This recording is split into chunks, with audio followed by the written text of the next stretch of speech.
If you have a problem buying oil from India, oil or refined products, don't buy it. Nobody forced you to buy it. If the Indian goods are facing difficulties entering the US market, the Russian market would welcome Indian imports to the most extent possible. So don't worry about that.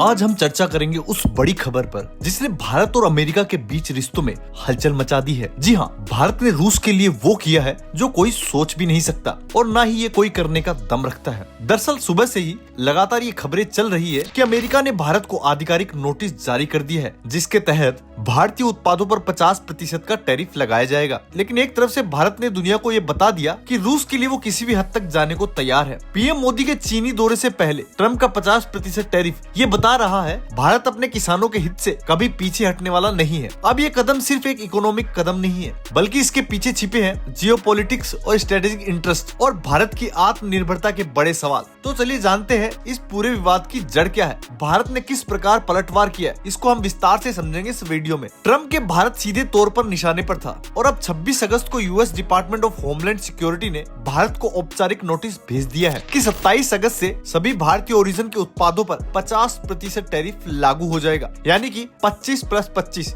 यानी कुल 50%। अब आते हैं अहम सवाल पर कि आखिर कौन से भारतीय सामान महंगे हो जाएंगे अमेरिका में। पहला है टेक्सटाइल और अपरेल्स। पहले 9% की ड्यूटी जहां पर थी, अब 50% की ड्यूटी लगनी चालू हो जाएगी, यानी भारतीय कपड़े और तैयार परिधान अब 59% तक महंगे हो जाएंगे। दूसरा है स्टील, एल्यूमिनियम और कॉपर। पहले सिर्फ 1.7% की ड्यूटी थी, अब ये बढ़ाकर 51.7% हो जाएगी। तीसरा है सी फूड।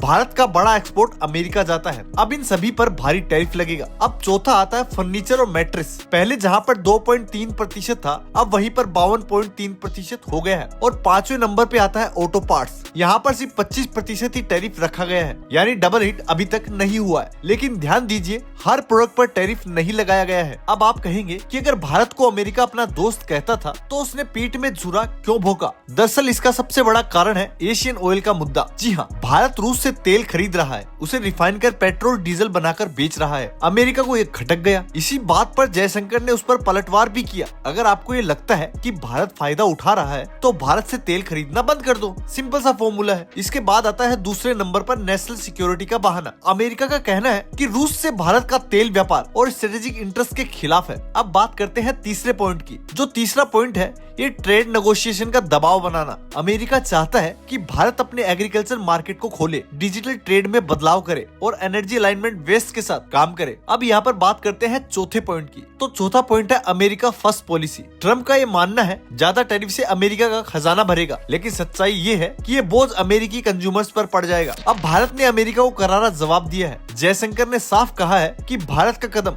राष्ट्र के हित में होगा, इसके लिए वो जरा भी सोचने वाला नहीं है।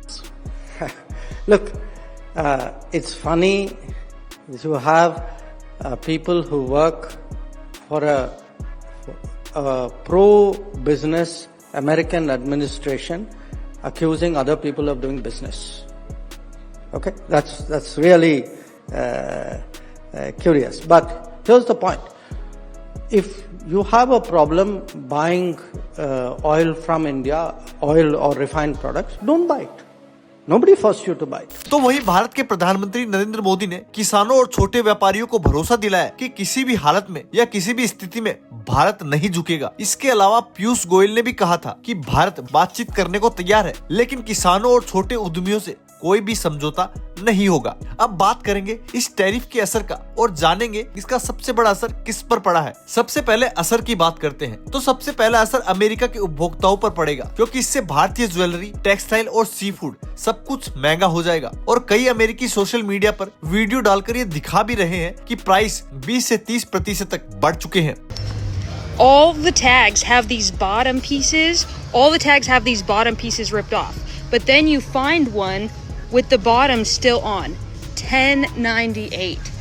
The price is raised to $11.98. This is the effect of Donald Trump's tariffs. I'm going to show you a pretty bad one right here. This is on child's clothes. You can see they ripped off the bottom. That's what it's supposed to look like, $6.98. These are up to $10.98 now. That is a $4 increase. And on the ones that there's no bottom price to rip off, they're putting these stickers so you wouldn't know what the old price was. Here's a backpack that was $19.97. Now it's $24.97. While in the store, we saw anywhere from $1 to $8 price increases across products all over the store. If you don't believe me, go to your local, whether it be Walmart or Target, and check this out for yourself. When you're going through the clothing, they forget to rip off. The employees are tasked with ripping off those bottom pieces. They don't get them all. They miss a couple, and that's where you can see what the old price was versus the new price up on the board.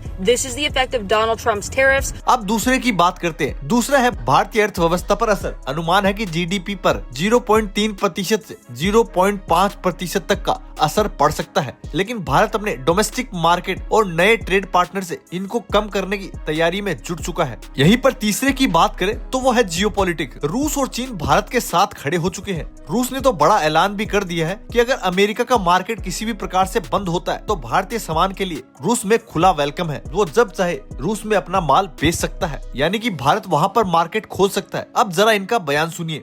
Thank you, Sridharji. Leaders are not limited in their conversation between themselves, so they touch upon all the issues which are currently of a vital importance. We cannot exclude that everything has been touched upon. I haven't seen the official readout in the official readouts that these topics were specifically discussed. Maybe they were just not mentioned because, according to some media reports, the Trump has decided to postpone imposing sanctions on India, additional 25%. I mean, just the tariffs, right?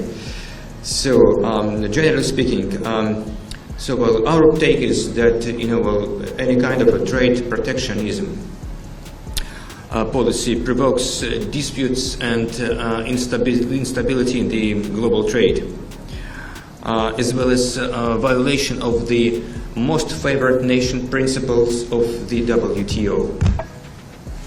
So, if the Indian goods are facing difficulties entering the US market, the Russian market would welcome Indian imports to the most extent possible. So, don't worry about that. वैसे भारत इसके असर से बचने के लिए 3 स्तर पर काम कर रहा है। पहला है डोमेस्टिक एश्योरेंस, यानी कि किसानों और छोटे उद्यमियों को भरोसा दिलाना।